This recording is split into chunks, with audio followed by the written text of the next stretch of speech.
Hello, fourth grade math students. I've got a review video for you after grading your assignments the last couple of days. This is the topic that I'd like to take a quick look at before we head into the stuff for this week.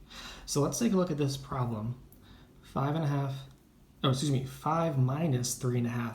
And I drew a picture for you up here. And sometimes, like we say in class, it's better if we can visualize it. Because let's say, for example, 5 minus 3, y'all know that that's going to be 2. But if it's 5 minus 3.5, some of you would probably tell me that it's 2.5. But that's not the case because I'm subtracting, when I do 5 minus 3, then my answer is 2. But if this is getting a little larger, that means my answer is going to get a little smaller. So here's what I would do to help you solve the problem. I would visualize it like this. I would say I've got 5 up here minus 3.5.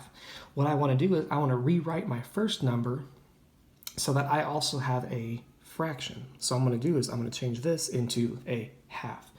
And then I'm going to rewrite it to look something like this. 4 and 2 halves minus 3 and 1 half. So what I did is I got 4 whole numbers, so 1, 2, 3, 4, and then this half number, so it still represents 5, but I change it so it looks like this. This will help me, then I can subtract my 2 fractions. So 2 halves minus 1 half, that's going to look like this, 1 half. My whole numbers, 4 minus 3, then equals 1. So I know my answer is going to be 1 and a half. And that's just another helpful way to see that.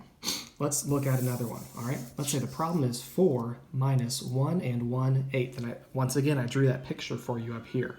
So what I want to do is I want to rewrite my first number, the 4, into a mixed number, a whole number and a fraction.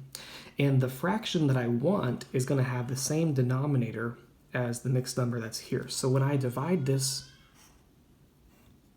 like this, I want to make sure that I divide it into eighths. And so when I write my number, it's going to be 3 and a number over 8. So remember what we said in class.